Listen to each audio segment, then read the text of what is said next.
Friends, welcome back to my channel. Last వీడియోలో మనం ego online survey ప్యానెల్లో మనము Flipkart gift వోచర్కి 5000 పాయింట్స్ని ఎలా రీడింగ్ చేయాలి, రీడింగ్ చేసిన వెంటనే మనకి 3600 రూపీస్ యొక్క ఫ్లిప్కార్ట్ గిఫ్ట్ వోచర్ అనేది ఇన్స్టెంట్గా మన ఈమెయిల్ అడ్రస్కి ఎలా వచ్చేసింది అనే దాని గురించి అయితే తెలుసుకున్నాం కదా. మీలో ఎవరైనా లాస్ట్ వీడియో కనుక చూడనట్టయితే కింద డిస్క్రిప్షన్లో ఆ వీడియో లింక్ అనేది ఇస్తాను. ఒకసారి ఆ వీడియోని మీరు చూడండి. చూసిన తర్వాతే ఈ వీడియో అనేది మీకు ఈజీగా అర్థమవుతుంది. అయితే మనము లాస్ట్ వీడియోలో చెప్పినట్టుగా ఈ ఫ్లిప్కార్ట్ గిఫ్ట్ వోచర్తో మనము కావాలంటే ఫ్లిప్కార్ట్లో మనము ఆన్లైన్ షాపింగ్ అయినా చేసుకోవచ్చు, లేదు ఈ ఫ్లిప్కార్ట్ గిఫ్ట్ వోచర్ యొక్క అమౌంట్ని మనము క్యాష్గా కన్వర్ట్ చేసుకోవాలి అనుకుంటే కూడా మనం కన్వర్ట్ చేసుకోవచ్చండి. అది ఎలాగా అంటే క్రాఫిన్ యాప్లో మనము ఫ్లిప్కార్ట్ గిఫ్ట్ వోచర్ని అమ్మడం ద్వారా ఆ అమౌంట్ ఏదైతే ఉంటుందో దాన్ని మనము క్యాష్గా కన్వర్ట్ చేసుకొని డైరెక్ట్గా మన బ్యాంక్ అకౌంట్కి అయితే ట్రాన్స్ఫర్ చేసుకోవచ్చు. ఈరోజు వీడియోలో నేను మీకు యూగో నుండి వచ్చిన 3600 రూపీస్ యొక్క ఫ్లిప్కార్ట్ గిఫ్ట్ వోచర్ని క్రాఫిన్ యాప్లో అమ్మడం ద్వారా వితిన్ 15 మినిట్స్లోనే అంటే 15 నిమిషాల్లోనే మనకి ఫ్లిప్కార్ట్ గిఫ్ట్ వోచర్ యొక్క అమౌంట్ అనేది డైరెక్ట్గా నా బ్యాంక్ అకౌంట్కి ఎలా ట్రాన్స్ఫర్ అయ్యిందో ఈరోజు ఈ వీడియోలో నేను మీకు చూపిస్తాను. జాగ్రత్తగా చూడండి. మనకి ఆన్లైన్ సర్వీస్ ద్వారా ఏవైతే గిఫ్ట్ వోచర్స్ మనకి వస్తాయో మనము వాటికి సంబంధించిన యాప్స్లో మనము వాటితో ఆన్లైన్ షాపింగ్ అయినా చేసుకోవచ్చు. ఒకవేళ లేదు ఆ గిఫ్ట్ వోచర్ యొక్క అమౌంట్ అనేది మనము క్యాష్గా తీసుకోవాలి అంటే కూడా తీసుకోవచ్చండి. అది ఎలాగా అంటే క్రాఫిన్ యాప్లో మనము గిఫ్ట్ వోచర్స్ని అమ్మడం ద్వారా ఆ గిఫ్ట్ వోచర్ యొక్క అమౌంట్ ఎంతైతే ఉంటుందో వాటిని మనము డైరెక్ట్గా మన బ్యాంక్ అకౌంట్కి అయితే ట్రాన్స్ఫర్ చేసుకోవచ్చు. మరి ఈ క్రాఫిన్ యాప్లో ఎలా రిజిస్టర్ అవ్వాలి, ఇందులో గిఫ్ట్ వోచర్స్ అనేవి ఎలా అమ్మాలి, అమౌంట్ అనేది బ్యాంక్ అకౌంట్కి ఎలా ట్రాన్స్ఫర్ అవుతుంది అనే దాని గురించి పూర్తి డీటెయిల్స్తో నేను ఆల్రెడీ ఒక వీడియో అయితే చేశాను. కింద డిస్క్రిప్షన్లో ఆ వీడియో లింక్ అనేది ఇస్తాను. మీరు ఆ వీడియోని ఫాలో అవుతూ రిజిస్టర్ అయ్యి కేవైసీ అనేది కంప్లీట్ చేసి బ్యాంక్ అకౌంట్ డీటెయిల్స్ అన్నీ ఇచ్చి ఆ తర్వాత మనము ఏ గిఫ్ట్ వోచర్ని అయితే అమ్మాలి అని అనుకుంటున్నామో వాటి డీటెయిల్స్ అన్నీ ఇచ్చినట్టయితే వితిన్ 10 to 15 మినిట్స్ లోపు అమౌంట్ అనేది మన బ్యాంక్ అకౌంట్కి ట్రాన్స్ఫర్ అయిపోతుంది. అయితే అమౌంట్ అనేది మన బ్యాంక్ అకౌంట్కి ట్రాన్స్ఫర్ అవ్వడానికి ఎంత టైం పడుతుంది అనేది కూడా మనము ఏ గిఫ్ట్ వోచర్ని అయితే అమ్మాలి అని అనుకుంటున్నామో ఆ గిఫ్ట్ వోచర్ యొక్క బ్రాండ్ని బట్టి 10 నిమిషాల నుండి 48 అవర్స్ వరకు టైం అనేది పడుతుందండి. అంటే ఒక్కొక్క గిఫ్ట్ వోచర్కి ఒక్కొక్క టైం అనేది ఉంటుందన్నమాట ఆ అమౌంట్ అనేది మన బ్యాంక్ అకౌంట్కి ట్రాన్స్ఫర్ అవ్వడానికి. అయితే ఈ క్రాఫిన్ యాప్లో గిఫ్ట్ వోచర్స్ని అమ్మడం ద్వారా క్యాష్ డైరెక్ట్గా మన బ్యాంక్ అకౌంట్కి ట్రాన్స్ఫర్ చేస్తున్నందుకు కొంత ఫీ అనేది ఛార్జ్ చేస్తారు. ఆ ఫీ అనేది కూడా ఎంత ఉంటుంది అనేది మనము ఏ గిఫ్ట్ వోచర్ని అయితే అమ్మాలి అనుకుంటున్నామో ఆ గిఫ్ట్ వోచర్ యొక్క బ్రాండ్ని బట్టి మారుతూ ఉంటుంది. ఎగ్జాంపుల్ మినిమం 10% నుండి 12%, 15%, 20%, 30%, 50% వరకు కూడా మనము ఏ గిఫ్ట్ వోచర్ని అయితే అమ్మాలి అనుకుంటున్నామో ఆ గిఫ్ట్ వోచర్ యొక్క బ్రాండ్ని బట్టి మారుతూ ఉంటుంది. ఇందులో గిఫ్ట్ వోచర్ అనేది సేల్ అయిన తర్వాత ఆ గిఫ్ట్ వోచర్ యొక్క అమౌంట్ ఎంతైతే ఉంటుందో అందులోంచి ఆ గిఫ్ట్ వోచర్కి ఎంత పర్సెంటేజ్ ఫీ అయితే ఉంటుందో అంత ఫీ అనేది ఆ అమౌంట్లోంచి డిడక్ట్ చేసుకున్న తర్వాత మిగతా అమౌంట్ ఎంతైతే ఉంటుందో ఆ అమౌంట్ అనేది డైరెక్ట్గా మన బ్యాంక్ అకౌంట్కి ట్రాన్స్ఫర్ చేస్తారు. ఇందులో ఫీ యొక్క పర్సెంటేజ్ అనేది ఎక్కువగా ఉంది అని మనకు అనిపించవచ్చండి. కానీ మనకి గిఫ్ట్ వోచర్ యొక్క అమౌంట్ అనేది మనకి క్యాష్గా కన్వర్ట్ చేసుకొని మన బ్యాంక్ అకౌంట్కి ట్రాన్స్ఫర్ చేసుకోవాలి అనుకుంటే గనక మనము కొంత ఫీ అయితే మనము పే చేయాల్సి ఉంటుంది. అలాగే ఇందులో టాప్ బ్రాండ్స్ అంటే అమెజాన్, ఫ్లిప్కార్ట్ లాంటి టాప్ బ్రాండ్స్ యొక్క గిఫ్ట్ వోచర్కి మనకి పర్సెంటేజ్ అనేది చాలా తక్కువగా ఉంటుంది. అదే మిగతా గిఫ్ట్ వోచర్స్కి అయితే మనకి ఎక్కువ పర్సెంటేజ్ అనేది ఉంటుంది. లేదు మనకి ఈ గిఫ్ట్ వోచర్ యొక్క అమౌంట్ అనేది మనము ఫుల్గా యూజ్ చేసుకోవాలి అంటే గనక మనం ఈ ఫ్లిప్కార్ట్ గిఫ్ట్ వోచర్ని మనం ఫ్లిప్కార్ట్ యాప్లో మనము యాడ్ చేసుకొని మనము ఆన్లైన్ షాపింగ్ కనుక చేసుకున్నట్టయితే మనకి ఫుల్ అమౌంట్తో మనము ఆన్లైన్ షాపింగ్ చేసుకోవచ్చు, ఏదైనా ప్రోడక్ట్స్ని మనం పర్చేస్ చేసుకోవచ్చు. ఇప్పుడు ఎగ్జాంపుల్ యూగో నుండి మనకి 3600 రూపీస్ యొక్క గిఫ్ట్ వోచర్ అయితే వచ్చింది కదా, ఫ్లిప్కార్ట్ గిఫ్ట్ వోచర్. వాటితో మనం కావాలంటే 3600 రూపీస్తో ఆన్లైన్ షాపింగ్ అయితే చేసుకోవచ్చు. లేదు మనకి క్యాష్ కావాలి అనుకుంటే మాత్రం అందులోంచి కొంత ఫీ అనేది మనము పే చేసి మిగతా అమౌంట్ని అయితే మనము డైరెక్ట్గా బ్యాంక్ అకౌంట్కి ట్రాన్స్ఫర్ చేసుకున్నట్టయితే మనకి క్యాష్ అనేది చాలా యూస్ఫుల్గా ఉంటుంది. ఇప్పుడు మీకు అర్థమైంది కదా క్రాఫిన్ యాప్లో మనము గిఫ్ట్ వోచర్ అమ్మాలి అంటే ఫీ అనేది ఎలా ఉంటుంది అనే దాని గురించి. ఇప్పుడు నేను మీకు యూగో నుండి వచ్చిన 3600 రూపీస్ యొక్క ఫ్లిప్కార్ట్ గిఫ్ట్ వోచర్ని ఈ క్రాఫిన్ యాప్లో ఎలా సేల్ చేయాలి, అమౌంట్ అనేది బ్యాంక్ అకౌంట్కి ఎలా ట్రాన్స్ఫర్ అయ్యింది అనే దాని గురించి ప్రూఫ్తో సహా నేను ఇప్పుడు మీకు చూపిస్తాను. జాగ్రత్తగా చూడండి. ఇక్కడ ఇంకొక ముఖ్యమైన విషయం మీకు చెప్పాలండి. ఈ విషయాన్ని బాగా జాగ్రత్తగా వినండి. మనము ఏ గిఫ్ట్ వోచర్‌ని అయితే క్రాఫిన్ యాప్‌లో అమ్మాలి అని అనుకుంటున్నామో, ఆ గిఫ్ట్ వోచర్‌ని దానికి సంబంధించిన యాప్‌లో మనము యాడ్ చేయకూడదు. ఎగ్జాంపుల్, ఇప్పుడు నేను ఫ్లిప్‌కార్ట్ గిఫ్ట్ వోచర్‌ని అమ్మాలి అని అనుకుంటున్నాను కాబట్టి, నేను ఈ ఫ్లిప్‌కార్ట్ గిఫ్ట్ వోచర్‌ని ఫ్లిప్‌కార్ట్ యాప్‌లో యాడ్ చేయకూడదు. ఒకవేళ ఫ్లిప్‌కార్ట్ యాప్‌లో మనము వాలెట్‌లో యాడ్ చేసిన తర్వాత, ఈ గిఫ్ట్ వోచర్‌ని క్రాఫిన్ యాప్‌లో అమ్మాలి అనుకుంటే గనక ఆ గిఫ్ట్ వోచర్ అనేది రిజెక్ట్ అవుతుంది. ఎందుకంటే మనము ఆల్రెడీ ఆ గిఫ్ట్ వోచర్‌ని ఫ్లిప్‌కార్ట్ వాలెట్‌లో యాడ్ చేసేసాం కాబట్టి. మీరు ఆన్‌లైన్ షాపింగ్ చేయాలి అనుకుంటేనే గిఫ్ట్ వోచర్‌ని ఫ్లిప్‌కార్ట్ యాప్‌లో యాడ్ చేయండి. లేదు, ఈ గిఫ్ట్ వోచర్‌ని మీరు అమ్మాలి అని అనుకుంటే మాత్రం డైరెక్ట్‌గా మనకి గిఫ్ట్ వోచర్ ఎప్పుడైతే ఈమెయిల్‌కి రిసీవ్ అవుతుందో, ఈమెయిల్‌కి రిసీవ్ అయిన తర్వాత వెంటనే క్రాఫిన్ యాప్‌లో ఆ గిఫ్ట్ వోచర్ యొక్క డీటెయిల్స్ అనేది ఎంటర్ చేస్తే ఆ గిఫ్ట్ వోచర్ అనేది సేల్ అయిపోతుంది.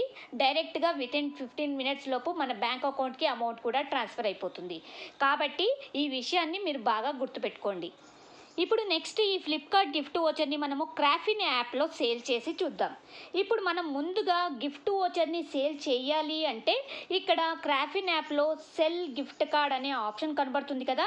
ఈ సెల్ గిఫ్ట్ కార్డ్ అనే ఆప్షన్ పైన క్లిక్ చేయాలి. ఇలా క్లిక్ చేసిన తర్వాత ఇక్కడ ఈ gift card or voucher details అనే పేజ్ మనకి ఈ రకంగా ఓపెన్ అవుతుంది. ఇక్కడ మనము ఏ గిఫ్ట్ వోచర్‌ని అయితే అమ్మాలి అనుకుంటున్నామో ఆ గిఫ్ట్ వోచర్ యొక్క డీటెయిల్స్ అనేవి ఇక్కడ మనము ఎంటర్ చేయాల్సి ఉంటుంది. ఇక్కడ నేను ఓన్లీ గిఫ్ట్ వోచర్స్‌ని సేల్ చేసి చూపిస్తున్నానండి. ఇందులో ఎలా రిజిస్టర్ అవ్వాలి, ఇందులో కేవైసీ అనేది ఎలా కంప్లీట్ చేయాలి, బ్యాంక్ అకౌంట్ డీటెయిల్స్ అనేవి ఎలా ఇవ్వాలి అనే దాని గురించి ఆల్రెడీ వీడియోలో నేను మీకు ఎక్స్ప్లెయిన్ చేశాను. కింద డిస్క్రిప్షన్‌లో ఇచ్చిన వీడియోని మీరు ఫాలో అవ్వండి. ఆ వీడియోని ఫాలో అవుతూ రిజిస్టర్ అయ్యి కేవైసీ అనేది కంప్లీట్ చేసి బ్యాంక్ అకౌంట్ డీటెయిల్స్ అనేవి ఇచ్చేయండి. ఆ తర్వాత మీరు గిఫ్ట్ వోచర్‌ని కనుక సేల్ చేసినట్టయితే వితిన్ 10-15 మినిట్స్ లోపు మీకు అమౌంట్ అనేది బ్యాంక్ అకౌంట్‌కి ట్రాన్స్ఫర్ అయిపోతుంది. ఇప్పుడు ఇక్కడ ఫస్ట్ మనము బ్రాండ్ని సెలెక్ట్ చేయాల్సి ఉంటుంది. ఇక్కడ నేను ఫ్లిప్‌కార్ట్ గిఫ్ట్ వోచర్‌ని సేల్ చేస్తున్నాను కాబట్టి నేను ఫ్లిప్‌కార్ట్‌ని సెలెక్ట్ చేస్తున్నాను. మీరు కావాలంటే ఇక్కడ ఏవైతే గిఫ్ట్ వోచర్స్ ఉన్నాయో ఆ గిఫ్ట్ వోచర్స్‌ని మనము సేల్ చేయొచ్చండి. ఇక్కడ మనకి ఆప్షన్స్‌లో ఏవేవైతే గిఫ్ట్ వోచర్స్ ఉన్నాయో వాటిని మాత్రమే మనము ఇందులో సేల్ చేయగలుగుతాం. ఇందులో ఇప్పుడు నేను బ్రాండ్ని ఫస్ట్ అయితే సెలెక్ట్ చేసేసాను.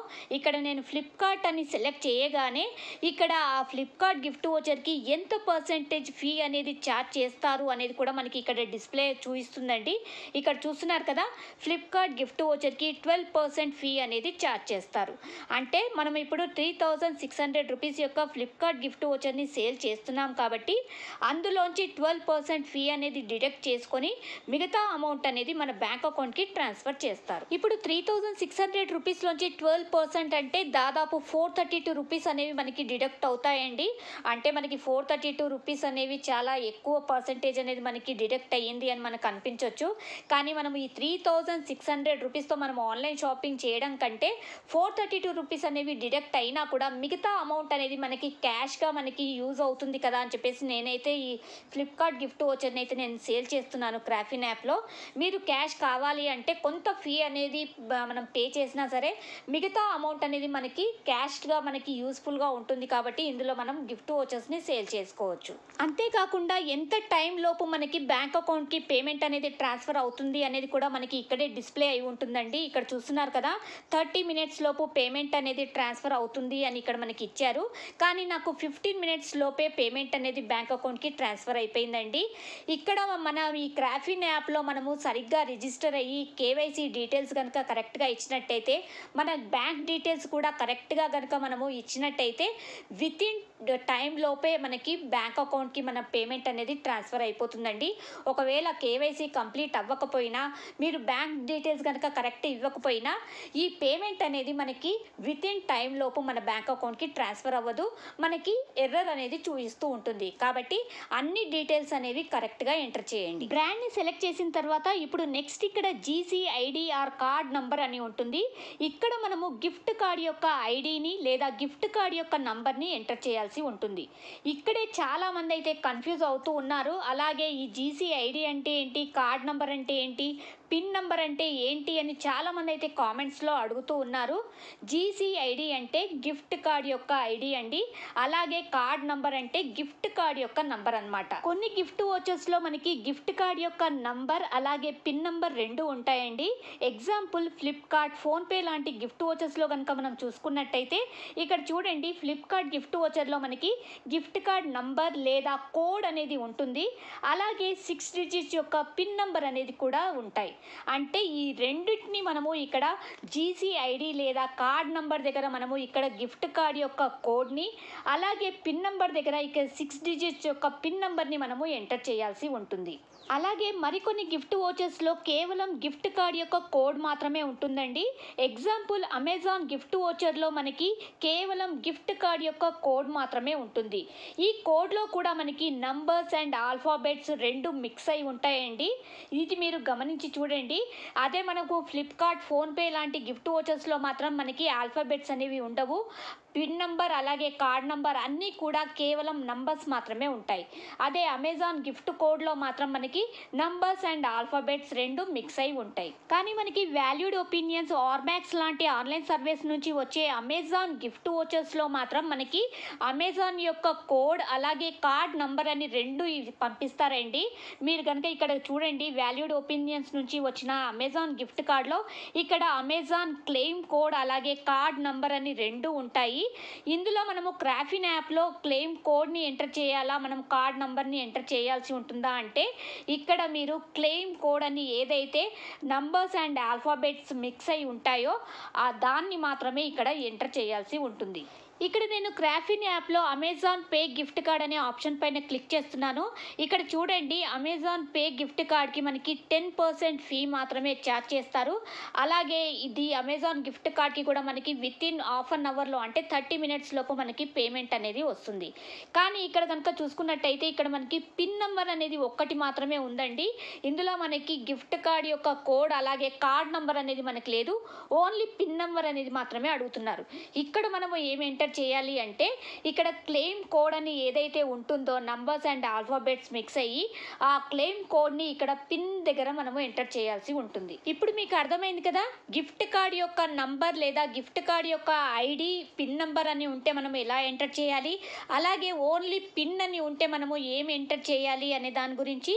ఇప్పుడు మనము ఫ్లిప్కార్ట్ గిఫ్ట్ వోచర్ని మనము సేల్ చేస్తున్నాం కాబట్టి ఇక్కడ గిఫ్ట్ కార్డ్ యొక్క కార్డ్ నంబర్ని అలాగే పిన్ నంబర్ని మనము ఎంటర్ చేయాల్సి ఉంటుంది. యూగో నుండి వచ్చిన గిఫ్ట్ వోచర్ యొక్క డీటెయిల్స్లో ఇవి మనకి ఉంటాయండి. ఇక్కడ చూస్తున్నారు కదా, ఇందులో card number and pin number అనేవి ఇక్కడ ఉన్నాయి కాబట్టి ఇక్కడ మనము వీటిని కాపీ చేసి ఇక్కడ పేస్ట్ చేయొచ్చు, లేదా మనము మాన్యువల్గా కూడా ఈ నంబర్స్ని మనము ఇక్కడ ఎంటర్ చేసుకోవచ్చు. ఇక్కడ నేను కాపీ చేసి అయితే పేస్ట్ చేస్తున్నాను. చూసారు కదా, కార్డ్ నంబర్, పిన్ నంబర్ని పేస్ట్ చేసిన తర్వాత ఇప్పుడు నెక్స్ట్ బ్యాలెన్స్ని మనము ఎంటర్ చేయాల్సి ఉంటుంది. అంటే ఈ గిఫ్ట్ వోచర్ యొక్క వాల్యూ ఎంత అనేది కూడా మనము ఇక్కడ ఎంటర్ చేయాల్సి ఉంటుంది. ఇది కూడా మనకి గిఫ్ట్ వోచర్ యొక్క డీటెయిల్స్లో ఉంటుందండి. ఇక్కడ చూస్తున్నారు కదా, ఈ గిఫ్ట్ వోచర్ యొక్క వాల్యూ అనేది 3600 రూపీస్ కాబట్టి ఇక్కడ మనము బ్యాలెన్స్ దగ్గర 3600 రూపీస్ అని మనము ఎంటర్ చేయాల్సి ఉంటుంది. ఇప్పుడు నెక్స్ట్ ఇక్కడ గిఫ్ట్ వోచర్ యొక్క ఎక్స్పైరీ డేట్ని ఎంటర్ చేయాలి. ఎక్స్పైరీ డేట్ అనేది కూడా మనకి యూజువల్గా గిఫ్ట్ వోచర్ యొక్క డీటెయిల్స్లోనే ఇస్తారు. ఒకవేళ మనకి ఎక్స్పైరీ డేట్ కనుక మనకి లేకపోయినట్టయితే ఇప్పుడు మనకి యూగోలో ఇక్కడ మనకి ఎక్స్పైరీ డేట్ అనేది ఇవ్వలేదు. అప్పుడు మనం ఏం చేయాలి అంటే మ్యాక్సిమం మనకి గిఫ్ట్ వోచర్ యొక్క వ్యాలిడిటీ అనేది 1 ఇయర్ వరకు ఉంటుందండి. కాబట్టి మనకి ఏ రోజైతే ఈ గిఫ్ట్ వోచర్ ఈమెయిల్కి రిసీవ్ అయ్యిందో ఆ రోజు నుండి 1 ఇయర్ డేట్ అనేది మనము ఇక్కడ ఎంటర్ చేసుకోవచ్చు. ఇక్కడ మనకి ఎక్స్పైరీ డేట్ అనేది లేదు కాబట్టి ఏ రోజైతే నాకు గిఫ్ట్ వోచర్ రిసీవ్ అయ్యిందో ఆ రోజు నుంచి 1 ఇయర్ డేట్ అనేది నేను ఇక్కడ ఎంటర్ చేస్తున్నాను. ఇప్పుడు నెక్స్ట్ ఈ డీటెయిల్స్ అన్నీ మనము ఎంటర్ చేసిన తర్వాత ఇక్కడ కింద సబ్మిట్ అనే ఆప్షన్ కనబడుతుంది కదా, ఈ సబ్మిట్ అనే ఆప్షన్ పైన క్లిక్ చేయాలి. ఇలా క్లిక్ చేసిన తర్వాత నెక్స్ట్ ఇక్కడ మనకి thank you for submit the gift card అని ఈ రకంగా మనకి స్క్రీన్ పైన మనకి మెసేజ్ అనేది డిస్ప్లే అవుతుంది. అంటే మనం గిఫ్ట్ కార్డ్ని సేల్కి మనము లిస్టింగ్లో పెట్టేసామన్నమాట. ఇప్పుడు మనము గిఫ్ట్ వోచర్ని అయితే లిస్టింగ్లో పెట్టేశాము. ఇప్పుడు నెక్స్ట్ మనం ఏం చేయాలి అంటే ఇక్కడ కింద మై లిస్టింగ్ అనే ఆప్షన్ కనబడుతుంది కదా, దీనిపైన క్లిక్ చేయాలి. ఇలా క్లిక్ చేయగానే ఇక్కడ మనము ఏదైతే గిఫ్ట్ వోచర్ని ఇప్పుడు సేల్కి పెట్టామో ఆ వోచర్ యొక్క డీటెయిల్స్ అన్నీ ఇక్కడ మనకి ఉంటాయి. మనము కావాలంటే ఇక్కడ రైట్ సైడ్లో మనకి ఇక్కడ లిస్టింగ్ అనే ఆప్షన్ కూడా ఉంటుంది. అందులో మనం లిస్టింగ్లోకి వెళ్ళినా కూడా మనకి డీటెయిల్స్ అన్నీ కనబడతాయి. అలాగే ఈ డీటెయిల్స్ అన్నీ మనకి ఈమెయిల్కి కూడా మనకి పంపిస్తారండి. కాబట్టి మనము ఈమెయిల్లో కూడా చెక్ చేసుకోవచ్చు. ఇక్కడ చూశారు కదా, మన గిఫ్ట్ వోచర్ అయితే లిస్టింగ్ అయ్యింది. ఇక్కడ స్టేటస్లో మనకి పెండింగ్ అని చూపిస్తుంది. దీని తర్వాత వాళ్ళు గిఫ్ట్ వోచర్ని వెరిఫై చేస్తారండి. వెరిఫై కంప్లీట్ అవ్వగానే ఇక్కడ స్టేటస్లో మనకి వెరిఫైడ్ అని చూపిస్తుంది. అన్ని డీటెయిల్స్ కనుక కరెక్ట్గా ఉన్నట్టయితే ఆ గిఫ్ట్ వోచర్ అనేది సోల్డ్ అవుతుంది. ఆ తర్వాత ఇక్కడ స్టేటస్లో మనకి సోల్డ్ అని చూపిస్తుందండి. ఆ తర్వాత ఆ గిఫ్ట్ వోచర్ యొక్క అమౌంట్ అంటే మనకి 3600 రూపీస్ ఉంది కదా, అందులోంచి 12% ఫీ అనేది పోగా మనకి ఎంత అమౌంట్ వస్తుంది అనేది కూడా మనకి ఇక్కడ చూపిస్తుందండి. ఇక్కడ చూస్తున్నారు కదా, ఇక్కడ లిస్టింగ్లోనే మనకి ఇచ్చారు. 12% ఫీ అనేది డిడక్ట్ అయిన తర్వాత 3168 రూపీస్ అనేది మన బ్యాంక్ అకౌంట్కి ట్రాన్స్ఫర్ అవుతుంది అనేది కూడా మనకి ఇక్కడ ఉంటుంది. అయితే మీరు ఈ గిఫ్ట్ వోచర్ని సేల్ చేసే ముందే ఇందులో మీ బ్యాంక్ డీటెయిల్స్ అన్నీ కరెక్ట్గా ఉన్నాయో లేదో ఒకసారి చెక్ చేసిన తర్వాత మీరు ఈ గిఫ్ట్ వోచర్ని సేల్కి పెట్టండి. ఎందుకంటే మనకి కొన్ని గిఫ్ట్ వోచర్స్ అనేవి వితిన్ 10 to 15 మినిట్స్లోనే మనకి బ్యాంక్ అకౌంట్కి ట్రాన్స్ఫర్ అవుతాయి. కాబట్టి ఒకవేళ మీ బ్యాంక్ డీటెయిల్స్ కనుక కరెక్ట్గా లేనట్టయితే పేమెంట్ అనేది బ్యాంక్ అకౌంట్కి ట్రాన్స్ఫర్ అవ్వడానికి ప్రాబ్లం అనేది అవుతుంది. కాబట్టి మీ బ్యాంక్ డీటెయిల్స్ అనేవి కరెక్ట్గా ఉన్నాయో లేదో ఒకసారి మీ అకౌంట్ ఆప్షన్లో ఒకసారి చెక్ చేసుకోండి. ఒకవేళ మీరు మీ బ్యాంక్ అకౌంట్ డీటెయిల్స్ని చేంజ్ చేయాలి అనుకుంటే కూడా ఇక్కడ చేంజ్ అనే ఆప్షన్ ఉంటుంది. దీని ద్వారా మీరు బ్యాంక్ అకౌంట్ యొక్క డీటెయిల్స్ అనేవి చేంజ్ చేసుకోవచ్చు. ఇందులో బ్యాంక్ అకౌంట్ డీటెయిల్స్ అన్నా ఇవ్వచ్చు లేదా యూపీఐ ఐడి కూడా ఇవ్వచ్చండి. ఈ రెండు ఆప్షన్స్లో మీకు ఏదైతే ఈజీగా ఉంటుందో ఆ ఆప్షన్ని మీరు సెలెక్ట్ చేసుకోవచ్చు. ఇప్పుడు నెక్స్ట్ మనకి లిస్టింగ్ అయిన తర్వాత ఈ లిస్టింగ్ డీటెయిల్స్ అన్నీ కూడా మన ఈమెయిల్ అడ్రస్కి వస్తాయి అని నేను చెప్పాను కదా. ఇక్కడ చూడండి, లిస్టింగ్ అయిన తర్వాత your gift card has been listed అని ఈ రకంగా క్రాఫిన్ యాప్ నుండి మనకి ఈమెయిల్ అయితే వస్తుంది. ఇక్కడ మనకి లిస్టింగ్ అయిన టైం కనుక మీరు చూసుకున్నట్టయితే ఇక్కడ చూడండి, డేట్ అండ్ టైం కూడా నేను మీకు చూపిస్తున్నాను. ఇక్కడ April 13, 2024 3:48కి క్రాఫిన్ యాప్లో మనం గిఫ్ట్ వోచర్ అనేది లిస్టింగ్ అయ్యింది. ఇప్పుడు నెక్స్ట్ April 13, 2024 4 PM మన గిఫ్ట్ కార్డ్ అనేది వెరిఫైడ్ అయినట్టు మనకి ఈమెయిల్ కూడా వచ్చేసిందండి. ఇక్కడ చూస్తున్నారు కదా. ఆ తర్వాత 4:05 PM అమౌంట్ అనేది అంటే పేమెంట్ అనేది ట్రాన్స్ఫర్ అయ్యింది అన్నట్టు కూడా మనకి మీ ఈమెయిల్ అనేది వచ్చేసింది. ఇక్కడ చూస్తున్నారు కదా, 4:05 కల్లా పేమెంట్ అనేది మన బ్యాంక్ అకౌంట్కి ట్రాన్స్ఫర్ అయిపోయింది. అలాగే ఇక్కడ లిస్టింగ్లో కూడా మనం చూసుకోవచ్చండి. క్రాఫిన్ యాప్లో మనము లిస్టింగ్ ఆప్షన్లో కనుక చూసుకున్నట్టయితే ఇక్కడ స్టేటస్లో కూడా మనకి పెయిడ్ అని చూపిస్తుంది. అంటే మనకి 3168 రూపీస్ పేమెంట్ అనేది మన బ్యాంక్ అకౌంట్కి ట్రాన్స్ఫర్ అయిపోయిందనమాట. అలాగే ఇక్కడ చూడండి, బ్యాంక్ నుండి కూడా మనకి మెసేజ్ అయితే వచ్చేసిందండి. 3168 రూపీస్ అనేవి బ్యాంక్ అకౌంట్లో క్రెడిట్ అయిపోయినట్టు. ఇక్కడ చూస్తున్నారు కదా, 3168 రూపీస్ అనేవి మనము ఫ్లిప్కార్ట్ గిఫ్ట్ వోచర్ని క్రాఫిన్ యాప్లో మనము సేల్ చేసినందుకు డైరెక్ట్గా వితిన్ 15 మినిట్స్ లోపు పేమెంట్ అనేది మన బ్యాంక్ అకౌంట్కి ట్రాన్స్ఫర్ అయిపోయింది. చూశారు కదా, యూగో నుండి వచ్చిన 3600 రూపీస్ యొక్క ఫ్లిప్కార్ట్ గిఫ్ట్ వోచర్ని క్రాఫిన్ యాప్లో మనము సేల్ చేసి ఆ అమౌంట్ని మన బ్యాంక్ అకౌంట్కి ఎలా ట్రాన్స్ఫర్ చేసుకున్నామో ఇదే రకంగా మీకు ఏ గిఫ్ట్ వోచర్ని అయితే మీరు సేల్ చేయాలి అని అనుకుంటున్నారో ఆ గిఫ్ట్ వోచర్ని మీరు క్రాఫిన్ యాప్లో సేల్ చేసి ఆ అమౌంట్ని మీ బ్యాంక్ అకౌంట్కి డైరెక్ట్గా ట్రాన్స్ఫర్ చేసుకోవచ్చు. ఇదండి ఈరోజు వీడియో. ఈ వీడియో కనుక మీకు నచ్చినట్టయితే లైక్ చేయండి, మీ ఫ్రెండ్స్ అందరికీ షేర్ చేయండి, సబ్స్క్రైబ్ చేయడం మర్చిపోకండి. మరో వీడియోతో మీ ముందుంటాను. అప్పటి వరకు సెలవు.